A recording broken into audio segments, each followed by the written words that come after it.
જય દ્વારકાધીશ. હું છું મીરા આહિર. આજનો એક અનુભવ તમને જણાવવો છે, તેમજ આ વસ્તુનો જવાબ પણ જોઈએ છે. કારણ કે આ જવાબ છે ને એ સામાન્ય માણસ સાથે જોડાયેલો છે.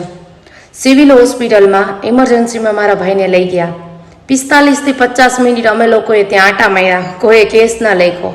પછી એના પછી એટલો મિનિટ આટા માર્યા પછી માણસ એમ કહી દે કે અમે અમારો ટાઈમ થઈ ગયો જમવાનો, 2 વાગી ગયા છે, હવે અમે આમને ન લઈ જઈએ, અમારો બ્રેક છે.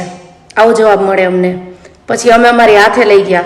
પછી બીજે લઈ ગયા તો એને ચોથા માળે ત્યાં શિફ્ટ કર્યો. તો ત્યાંના મેડમ, સર, ઇમરજન્સી સ્ટાફનો બહુ ગેરવર્તન.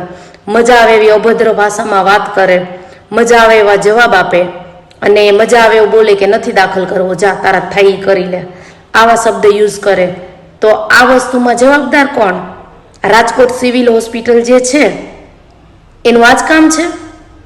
આવા સ્ટાફ સામાન્ય માણસ સાથે આવું વર્તન કરે તો શું આ ક્યાં સુધી વ્યાજબી છે? નોર્મલ પબ્લિક માટે ક્યાં સુધી આ બધું થશે?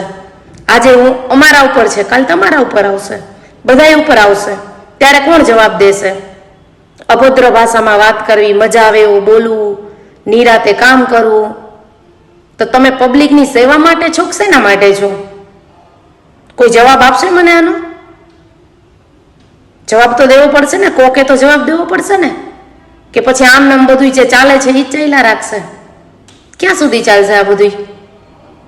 માણસના જીવથી વધારે કાંઈ છે ખરું દુનિયામાં? કોઈ કહેશે મને?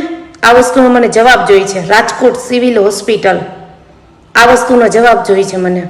જે તમારા સ્ટાફની બહુ એટલે બહુ ગેરવર્તન કરે છે અને મજા આવે એવા જવાબ આપે છે ને એનો.